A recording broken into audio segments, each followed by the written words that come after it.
Imagine spending a lifetime building, brick by brick. You gave things up, fought, saved, all to ensure future security. And when that future arrives, you hand over the keys, thinking you're helping.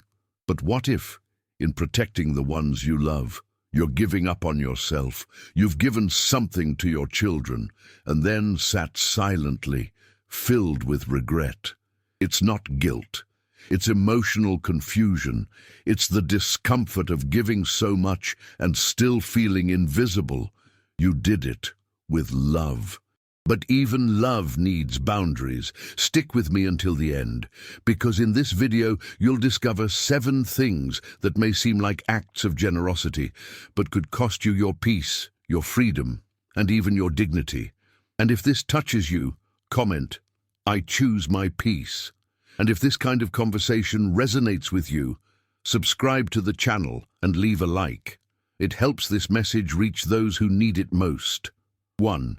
Your finances. You've worked your whole life. You saved, budgeted, made do with little. You made tough choices, all to get here with at least a little security. Retirement isn't a reward, it's your rightful due. But then comes the request. Your child needs help. You check your balance, think twice, and still you transfer the money. You say it's fine, that you'll manage, but deep down, you know it's not, because that money isn't extra. It's a shield. It's what stands between you and dependence. It's what ensures that if something happens tomorrow, you won't have to beg, but you give it anyway, and stay quiet, because saying yes is easier than explaining a no, weighed down by guilt, because you still want to protect yourself, even knowing that, this time, the one who needs protection the most is you. Do you know why this happens? Because you've spent your whole life being the pillar, and when the pillar wants to rest, no one knows what to do with it. But the truth is, they can start over. You, maybe not. Your money today is freedom, it's autonomy. It's the only thing that still guarantees your power to choose. Supporting isn't the problem. Giving everything is. 2. Your home. Your home is more than walls. It's the place where you have a voice, where you decide, where you can be yourself without asking permission.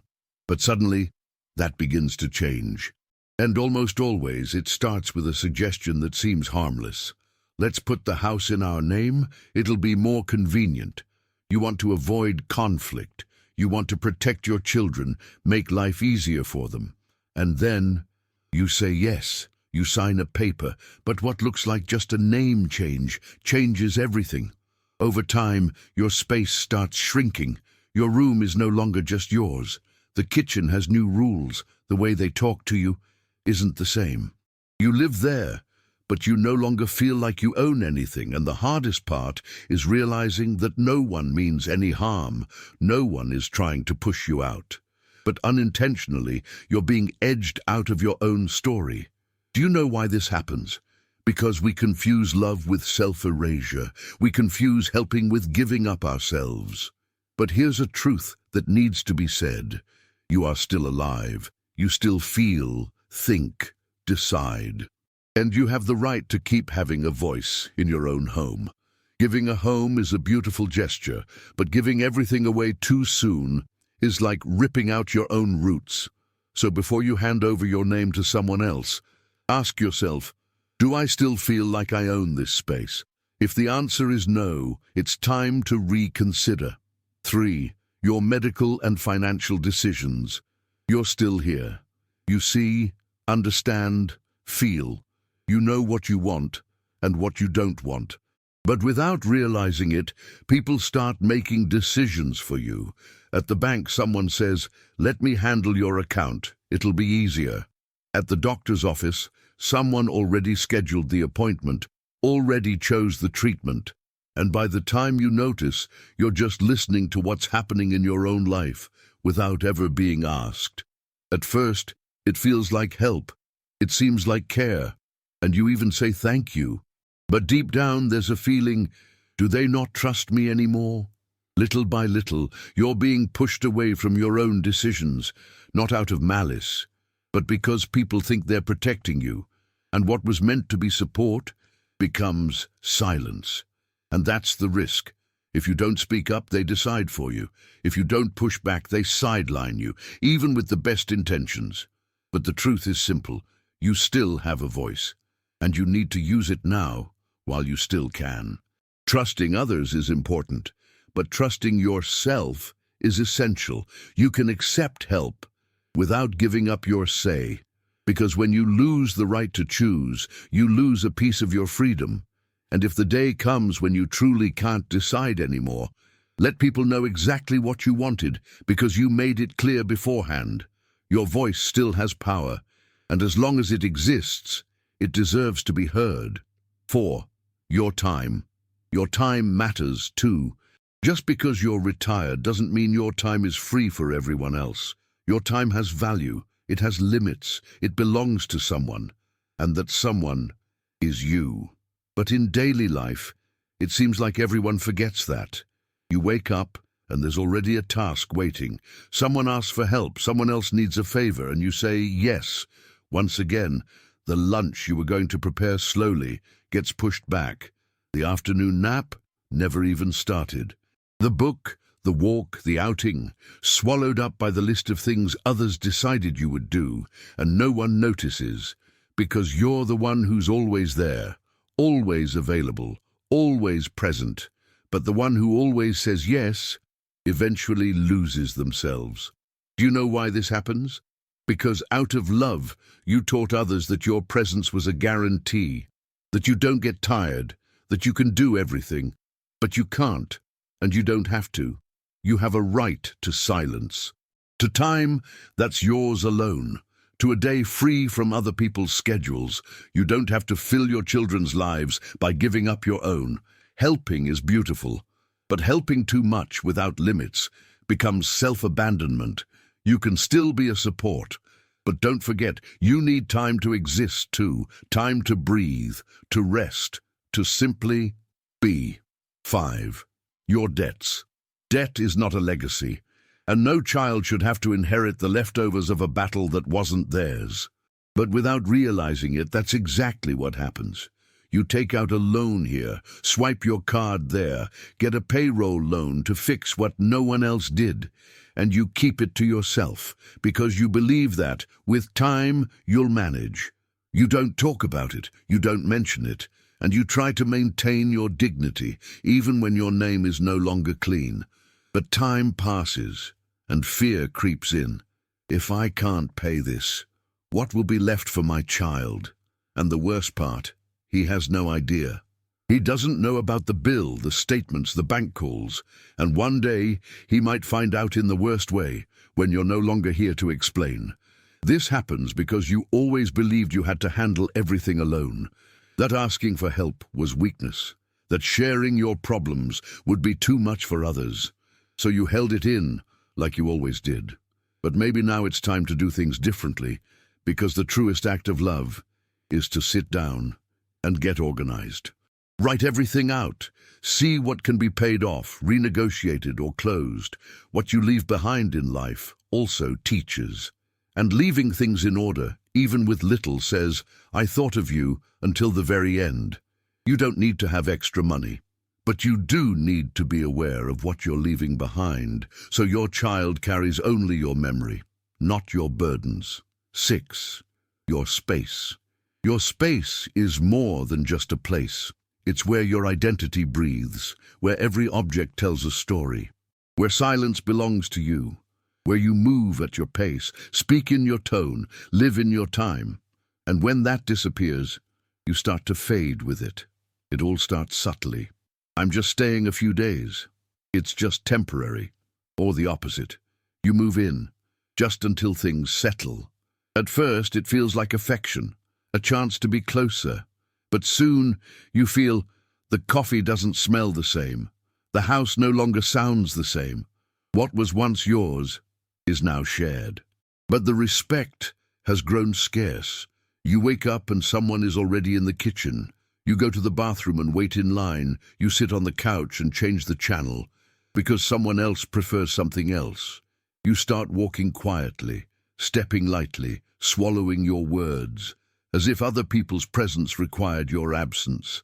And then, without realizing it, you start to shrink inside your own home, to avoid bothering, to avoid conflict, to avoid seeming ungrateful. Do you know why? Because you were taught that yielding is a virtue, that taking up too much space is selfish, but no one taught you to defend your territory while it's still yours. But your space isn't a luxury, it's an emotional necessity. It's the last place where you can still be 100% yourself, with your silence, your habits, your time. And if you don't protect it now, you might spend the rest of your life asking permission to exist. Living together is beautiful, but fading away is not togetherness. It's self-abandonment. Your space is sacred, and if it's been taken, ignored, or diluted, you have every right to reclaim it, not to push anyone away, but to see yourself in the mirror again, whole. 7. Your peace of mind, the rarest gift. Your peace of mind is the most valuable thing you have, and also the one most quietly stolen. It doesn't vanish all at once. It fades little by little, in the overwhelming worry about your children, in the sleepless nights spent thinking about how to help, in trying to solve problems that aren't even yours, but somehow you ended up in the middle of. You notice it when you wake up already tired, when your head spins before the coffee is even ready, when any noise irritates you, and any silence pulls you under, and all you wanted was a little peace. But even that feels far away, because over the years you've gotten used to carrying what was yours and what belonged to others too.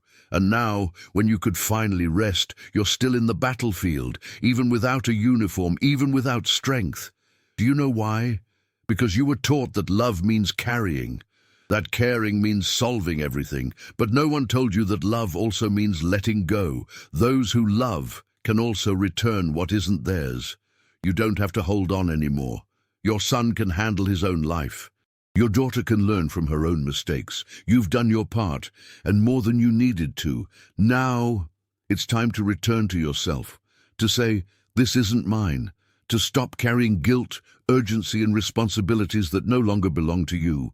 Your peace needs space, silence, protection, because when you find peace again, everything starts to make sense.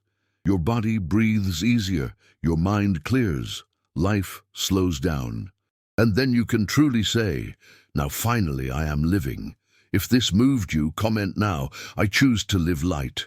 Have you ever stopped to think how many times throughout your life you gave up something important, sometimes without even realizing, out of love, care, or obligation?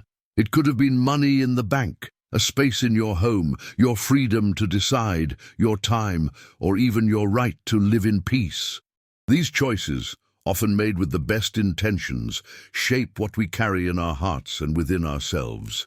Imagine your savings as an invisible shield. In retirement, every penny saved is an act of love toward yourself, a guarantee of peace. When we begin to give without limits, out of fear or to keep harmony, we forget that the shield is meant to protect us, not to be scattered until only pieces remain. Reconsider your home, that deeply personal space filled with stories. It's not just property, it's where your identity was built, where voices echoed, where your name still holds weight. Giving up that territory, even with good intentions, is giving up yourself, your memories, your autonomy, the home that was always yours. That decision to sign over the deed might seem like selflessness, but often it means a silence settling deep in your chest. Then comes your voice, the place where you decide over your body, your life, your resources. Choosing to delegate without being asked is also a form of silencing yourself. When someone else takes the wheel of your decisions, you lose the drive, the power to say, I want or I don't want. That ages the spirit and robs you of your presence. And one day, not even a memory may remain of who you were when you had a voice. Your time is perhaps your most precious asset and the easiest to waste. But in retirement, it's not meant to serve others. It's meant to be lived. Let your time belong to you again. Reclaim the value of not producing, not serving, just existing, being at peace with yourself. And debts. For a long time, carrying bills might have seemed like a sign of strength and resilience, but eventually they can become a heavy burden for those left behind. There's something deeply freeing about sitting down, listing, acknowledging and organizing. When you do that, you show that you care and that you want to leave behind less weight and more lightness. Your physical space, that corner, that room, is emotional territory. It's where you exist without needing permission. When that space dissolves, you feel something slip away, the freedom to be yourself. There is beauty in living together, but it only works when everyone preserves their own space. Pros and cons, noise and silence, presence and respect. And finally, your peace of mind. It is the rarest gift and the hardest to protect. Nothing wears you down more than living as a hostage to others' demands, carrying pain that isn't yours. Love also means letting go. It means trusting that they can handle their own lives, battles. Peace isn't found in a place or a moment. It's found when you give yourself permission to disconnect from everything that weighs you down and reconnect with yourself. When we look at these 7 areas, finances, home, voice, time, debt, space, peace, we see they aren't just pieces of life. They're pillars, elements that either uphold or erode your emotional freedom. Moving through them with awareness is the difference between aging in peace or getting lost in silence. Teaching your children to respect boundaries and self-care is the greatest legacy anyone can leave. And this may be the most important truth that needs to be said. You're not pulling away. You're finally finding yourself. The decisions that now seem difficult are acts of love that echo quietly, and over time reveal themselves as the clearest expressions of care. If something here moved you, remember, the reflection doesn't end on the screen, it begins inside you. Which of these 7 areas is calling for you now? Which one deserves your attention and your respect? The invitation is simple. Pause for a moment. Think, feel, listen to what your heart is saying. And if you feel ready to take action, take one step, even a small one. Organize an important document. Ask a question about your time. Set a boundary. Revisit a decision. Say, today I need. In the end, that gesture is about love. For yourself, for those who remain, and for the legacy you want to leave. Because aging with freedom isn't giving up on love. It's loving, but wisely. And that may be the greatest act of presence anyone can offer. The freedom that doesn't age. Many people believe autonomy is only about money or health, but true autonomy, the kind that protects you most, is emotional. It's the ability to recognize your own worth, to stand your ground, to say yes with conviction and no without guilt. Emotional autonomy means knowing you have nothing left to prove, no need to justify, no need to give yourself up to keep the peace around you. You've already given all that needed to be given. Now the only expectation worth meeting is your own. It's this autonomy that allows you to age with your head held high, to make decisions calmly, to speak your truth without fear of judgment, to set boundaries without feeling like you're being too harsh. And do you know the best part? When you live with emotional autonomy, your children learn by example. They learn that self-care is essential, that respecting someone else's space is a sign of maturity, and that love isn't measured by how much you sacrifice, but by the quality of your presence. Emotional autonomy isn't selfishness, it's wisdom. It's the awareness that you still have choices, even when the world tries to tell you otherwise. So if there's one goal worth pursuing at this stage in life, it's this one: the freedom to be who you are, with truth, with respect, with calm. Because time may pass, but your essence, your clarity, your peace, those don't have to age. They just need a place to keep existing within you.